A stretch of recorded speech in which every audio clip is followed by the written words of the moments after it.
Bapak Ibu saudara-saudara, kita semua tahu bahwa Gereja Masih Musafir Indonesia saat ini tidak terbentuk begitu saja, tapi melalui proses panjang, melalui proses sejarah yang telah dibuat, dirintis oleh pendahulu-pendahulu kita, orang-orang tua kita yang hari ini kita rasakan.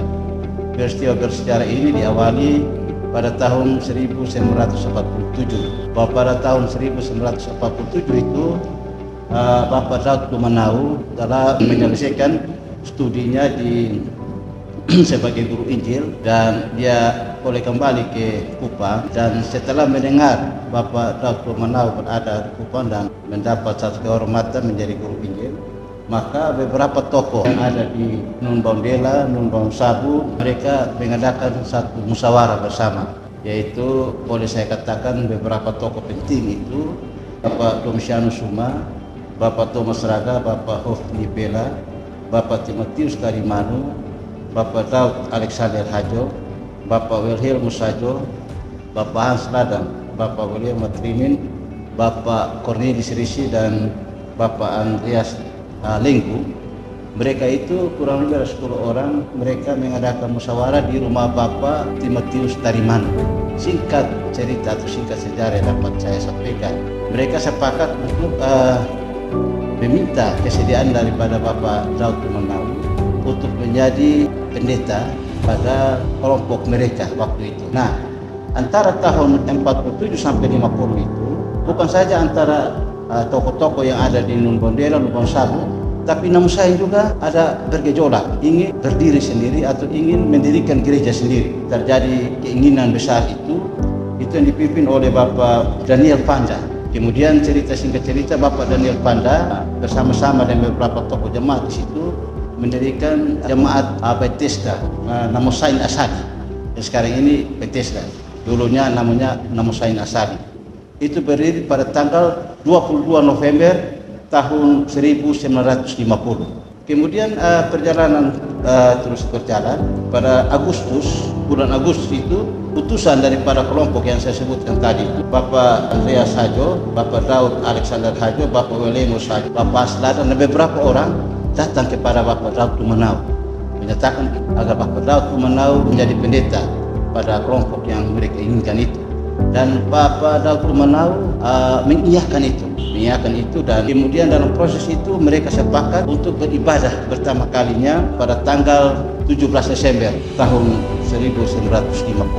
Pada tanggal 17 Desember 1950 bertempat Nun Bong Sabu di rumahnya Bapak Daud Tumanau. Di situ diadakan kebaktian pertama kali. Dan data yang kami terima waktu itu ada kurang lebih 311 jiwa yang menyatakan ikut kebaktian sekaligus mengikuti kebaktian perdana waktu itu. Orang atau saudara-saudara kita 311 orang itu dari Nun Bondela, Nun Bong Sabu, tambah dengan satu jemaat yang sudah terbentuk pada tanggal 22 November dipimpin oleh Bapak Panda waktu itu bergabung. Jadi begitu banyak waktu itu. Jadi terbentuklah jemaat Gereja Masih Musafir, dan kebaktian perdana itu sekaligus melantik atau ada beberapa tokoh jemaat yang diperhadapkan untuk sebagai penetua dan sebagai pengurus gereja. Dan perjalanan kemudian berlangsung sampai dengan saat ini. Sejarah mencatat ada beberapa tahun pasang surut yang dialami oleh Gereja Masih Musafir Indonesia. Tahun 65 itu terjadi pergolakan PKI, banyak daripada gereja kita dicap sebagai simpatisan dan seterusnya, sebagai PKI. Tetapi pada waktu itu atas pertolongan Tuhan kita keluar daripada situasi suasana itu dan kembali kita berbakti seperti biasa.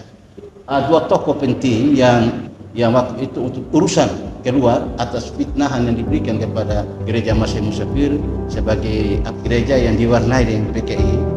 Nah, untuk menjelaskan ini, Bapak Daud Tumanau sebagai pemimpin menugaskan atau mempercayakan itu kepada Bapak Aderio Kore almarhum dan Bapak Barnabas Waki. Kedua tokoh ini tokoh yang sangat militan ini. Mereka berdua menghadap waktu itu kepala perang Pak Abdul Jalil waktu itu, Kolonel Abdul Jalil. Kalau Pak Jalil semua orang pada tahu, tapi kedua hamba Tuhan ini menghadap dan pulang kembali, disampaikan oleh Pak Jalil pulang dan kembali beribadah seperti biasa.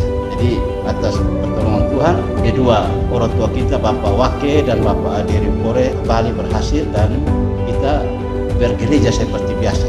Ada beberapa riak-riak kecil yang gereja kita alami, tapi kita bersyukur kepada Tuhan sampai dengan di usia yang ke-72 ini kita tetap eksis dan tetap berdiri karena gereja ini adalah milik Tuhan. Selamat merayakan hari ulang tahun Gereja Masehi Musafir Indonesia yang ke-72 dan selamat merayakan Natal 2022.